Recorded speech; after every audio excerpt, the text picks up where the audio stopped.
அனைவரையும் ஆண்டவர் இயேசு கிறிஸ்து திருநாமத்தினாலே வாழ்த்துகின்றேன். இன்றைய நாளிலே நாம் சிந்திக்கின்ற திருமறை வசனம் யோபு 19ஆம் அதிகாரம் 27ஆம் வசனம்.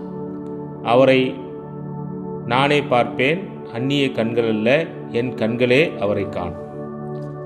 துன்பத்தின் உச்சத்தில் இருக்கின்ற நீதிமான் யோபு பல்வேறு துன்பங்கள், வேதனை, வருத்தங்கள், தன்னுடைய துணைவியர் அவரை கடிந்து கொள்கிறார், நட்புக்கள் அவரை குற்றம் சாட்டிக் கொண்டிருக்கிறது. இந்த சூழலிலும் அவருடைய நம்பிக்கை எல்லளவும் குறையாமல் நிறைவுள்ளதாயிருக்கு.